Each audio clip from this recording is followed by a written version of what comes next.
முருகேசன் இனிய புத்தாண்டு நல்வாழ்த்துக்கள்.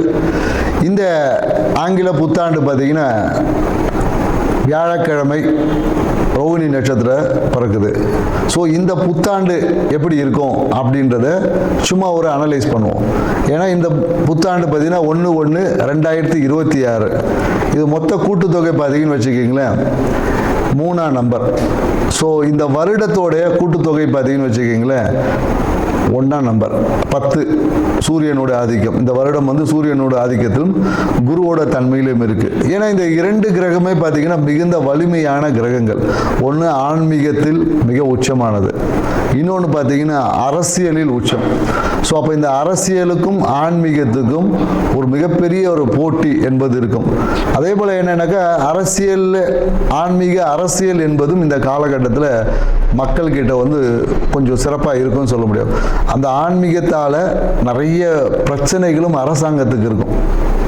ஆன்மீகம் சார்ந்த விஷயங்களில் நிறைய குழப்பங்கள், தேவையற்ற பிரச்சனைகளும் இந்த காலகட்டத்தில் இருக்கக்கூடிய ஒரு காலகட்டம். ஏன்னா ரோகிணி நட்சத்திரம் சந்திரனோட நட்சத்திரம் சுயசாரத்தில் இந்த வருடம் பிறப்பதனால விவசாயம் என்பது இந்த காலகட்டத்தில் ரொம்ப சிறப்பாக இருக்கும்னு சொல்ல முடியும்.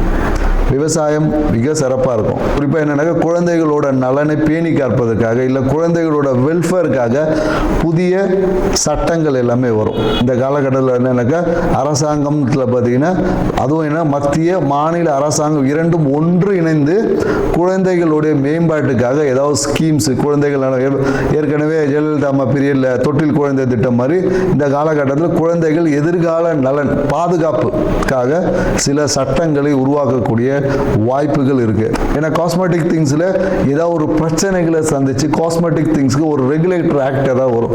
ஏன்னா நிறைய பார்த்தீங்கன்னா இந்த ரசாயன கலப்பால நிறைய பிரச்சனைகளை உருவாக்கக்கூடிய, அதனால என்னன்னாக்கா நிறைய பேருக்கு இந்த ஹியூமினிட்டி டெஃபிஷியன்சி வரக்கூடிய வாய்ப்பு இருக்கு.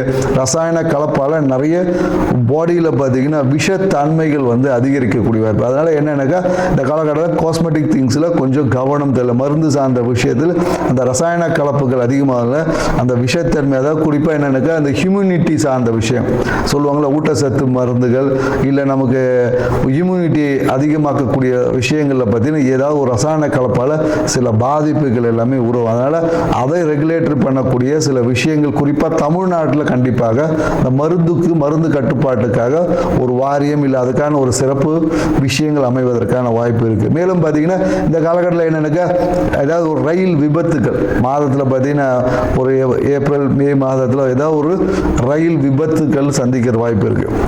ஸோ ட்ரெயினில் ஏதாவது ஒரு எலக்ட்ரிக்கல் ஃபயர் ஆக்சிடென்ட் இந்த மாதிரி ஏதாவது ஒரு நிகழ்வு வந்து இந்த காலகட்டத்தில் நடக்கும். அதனால் என்னென்னாக்கா ரயில்வே துறை இப்போவே வந்து அதுக்கான ஒரு முன்னெச்சரிக்கை. ஏன்னா அதிவேகமாக அதுவும் என்னென்னாக்கா அதிவேகமாக பயணிக்கக்கூடிய ரயிலில் தான் அந்த விபத்து என்பது ஏற்படும். ஸோ மேலும் என்னென்னாக்கா நிறைய இந்த காலத்தில் பிஸ்னஸ் முதலீடுகள் வரும். நிறைய பேர் இன்வெஸ்ட்மெண்ட் பண்ணுவாங்க. புதிய தொழில் முனைவோர் அதிகமாவாங்க இந்த காலகட்டத்தில். நிறைய பேர் எனக்கு தொழில் முனைவோர் பட்டியல்னா நிறைய பேர் வேலைக்கு போயிட்டு இருந்த காலத்திலும் நம்ம ஒரு பிஸ்னஸ் பண்ணலாமான்ற எண்ணங்கள் வந்து இந்த காலகட்டத்தில் அதிகமாக இருக்கும்னு சொல்ல முடியும். தங்கம் வந்து விலை வந்து குறையவே குறையாது, விலை வந்து ஏறிக்கிட்டே தான். ஏன்னா தங்கத்தின் விலை ஏறுமுகமாக தான் இருக்கும். ஸோ அது கிரகங்களை காட்டிலும் என்னன்னாக்கா அது வந்து கமாடிட்டிக்குள்ளே போனதில் தங்கம் விலை ஏற்றம் தான் இருக்கும். ஸோ அதனால் தங்கத்தின் மேலே மக்களுக்கு ஈர்ப்பும் அதிகமாக தான் இருக்கும். ரியல் எஸ்டேட் துறை வந்து கொஞ்சம் நல்லா இருக்கும். ரியல் எஸ்டேட் துறையில் வந்து மத்திய மாநில அரசுகளுமே அதில் இருக்கக்கூடிய அந்த ரெஸ்ட்ரிக்ஷன்ஸை வந்து கொஞ்சம் குறைத்து இந்த கட்டுமான துறை ரியல் எஸ்டேட் துறையில் வந்து ஒரு வளர்ச்சியான ஒரு பாதை என்பது இருக்கும். டெக்னாலஜி வளர வளர அதை அழிக்கக்கூடிய ஆற்றல், அதனால் பிரச்சனைகளை மக்கள் சந்திக்கக்கூடிய விஷயமும் இருக்கும். பிரச்சனையும் இருக்குது டெக்னாலஜியில் பார்த்தீங்கன்னா நிறைய. ஏன்னா இப்போவே பார்த்தீங்கன்னா டெக்னாலஜியில் வந்து ஆதார் கார்டை கொடுத்தா ஆட்டையை போட்டுறாங்களே, அது மாதிரி வந்து வளர்ச்சியும் ஒரு சைடு இருக்கும்.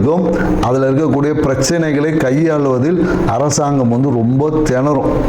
ஸோ அதனால் ஏன்னா நிறைய இந்த ஏடிஎம் கார்டு ஹேக்கிங் இந்த மாதிரியான நிறைய இந்த ஃப்ராடு திங்ஸ் வந்து இன்னும் வளர்ச்சி அடையும். அதை கட்டுப்படுத்துவதற்கு அரசாங்கம் நிறைய ரெகுலேட்டரி போட்டாலும் ஆனால் அந்த விஷயங்களை கட்டுப்படுத்த முடியாமல் அரசு சார்ந்த துறை வந்து ஏதாவது ஒரு சுணக்கமான விஷயம் கண்டிப்பாக இருக்கும்.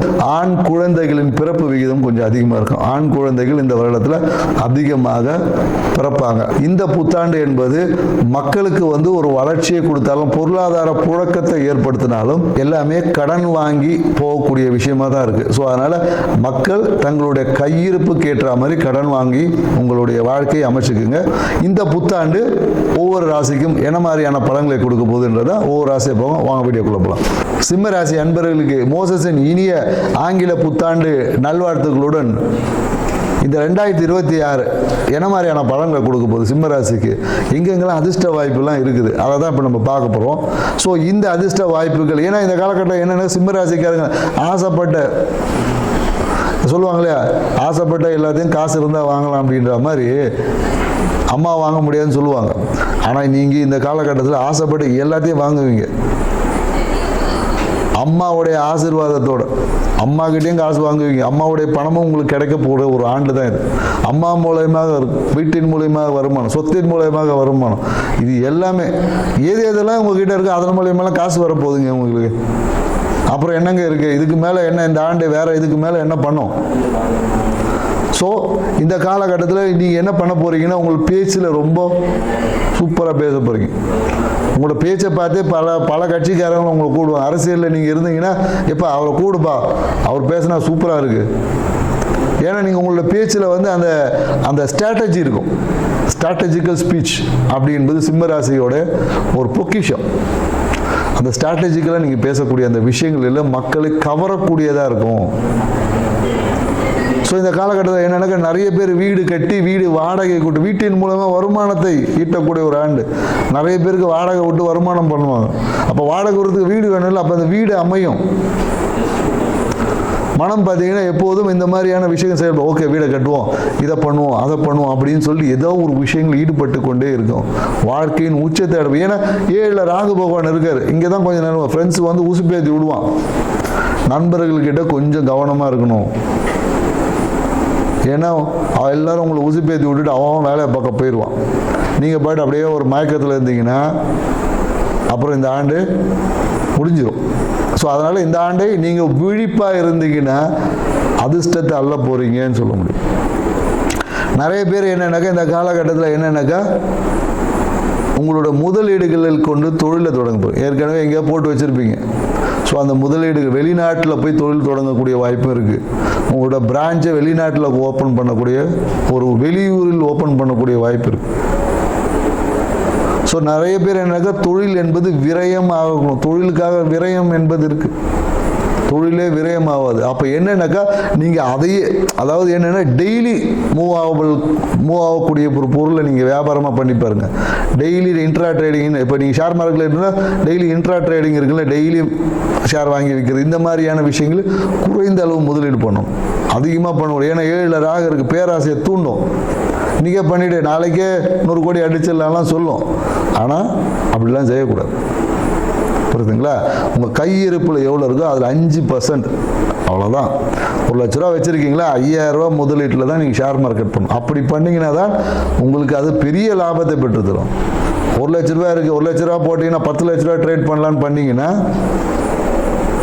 அதுக்கப்புறம் நீங்கள் போட்ட காசு எங்கே இருக்குன்னு தடவிட்டு தான் தேடி பார்க்கணும். ஸோ அதனால் ஏன்னா 7ல் இருக்க ராகு பவனம் பேராசையை தூண்டுற நண்பர்லாம் உசுப்பேற்றி விட்டு உங்களை வேடிக்கை பார்ப்பாங்க. ஸோ அதனால் என்னென்னாக்கா யாரோடைய பேச்சு காதில் கேட்காம உங்களுக்கு தோணுது, உங்கள் மனதில் தோணிய விஷயங்களை மட்டும் செஞ்சு பாருங்கள்.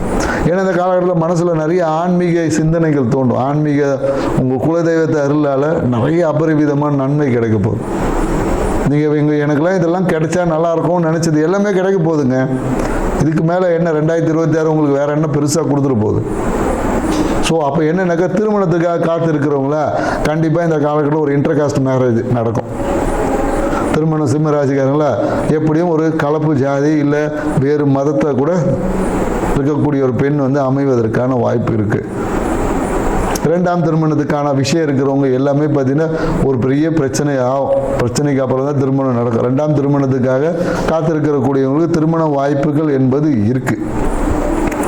அதில் ஒரு சிறிய பொருளாதாரம் சார்ந்த விஷயத்தில் ஏதாவது ஒரு பிரச்சனைகள் வரலாம். ஸோ அதை நீங்கள் கொஞ்சம் உங்களுடைய சுய ஜாதகத்தை பார்த்து முடிவு பண்ணிக்கோங்க. ஏன்னா என்னன்னாக்கா 8க்குரிய குரு பகவான் போய் 11ல் உட்காரு, அப்போ எப்படி இருக்கும்? பிரச்சனைக்குரிய திருமணமாக தான் இருக்கும் 2ஆம் திருமணம் என்பது. ஸோ மேலும் என்னன்னாக்கா இந்த காலகட்டத்தில் என்னன்னாக்கா சனி பகவான் மறைவில் இருக்கார். ஸோ தொழில் அதிபதி தொழிலுக்கு உண்டான காரம் சனி பகவான் 8ல் போய் மறைஞ்சிட்டாருன்னு சொல்லுவாங்க. 8ல் போய் மறைஞ்சா அஷ்டம சனின்னு சொல்லுவாங்க. அஷ்டம சனியால் உங்களுக்கு ஏதாவது பிரச்சனை வருமானா ஒரு பிரச்சனையும் வராது. ஏன்னா அஷ்டம சனி உங்களுக்கு அதிர்ஷ்டத்தை கொடுக்கக்கூடிய சனி என்பதை மட்டும் புரிஞ்சுக்கிங்க. ஏன்னா சிம்மராசிக்காரங்களுக்கு சனி பகவான் வந்து மிகப்பெரிய ஒரு அதிர்ஷ்டத்தை கொடுக்கக்கூடியவர். ஏன்னா அஷ்டம சனியில் வந்து எனக்கு அது நடந்துச்சு இது நடந்துச்சுன்னா சொல்லுவாங்க. ஆனால் அந்த விஷயத்தில் ஒரு காரணம் அதை மட்டும் சரி பண்ணிட்டா போதும்.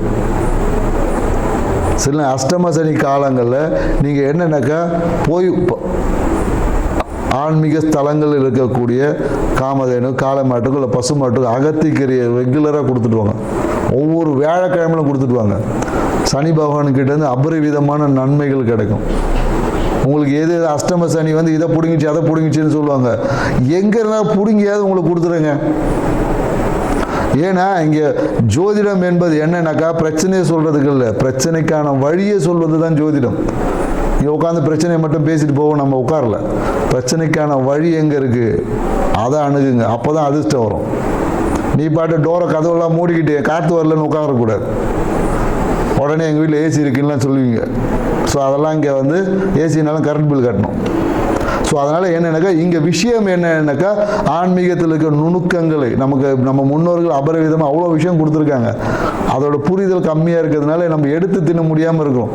வீட்டில் சாப்பாடு இருக்குது, எடுத்து போட ஆள் இல்லை, எடுத்து தின்னு தெரியல, யாராவது போடுவாங்களா உட்காந்துட்ருக்கோம். ஸோ அதனால் எனக்கு சிம்மராசி அன்பர்களுக்கு இந்த காலகட்டம் அபரிவிதமான நன்மைகளுக்கு அரசு துறையிலேருந்து நிறைய அரசியலில் ஜொலிக்கணும். நிறைய பேர் என்ன பண்ணுவாங்க, இந்த கால வாரிசு அரசியல்னு சொல்லுவாங்க இல்லையா, இது எல்லாமே சிம்மராசியில் இருக்கிற பசங்க எல்லாம் கொண்டு போய் அரசியலில் விட்டுருவாங்க.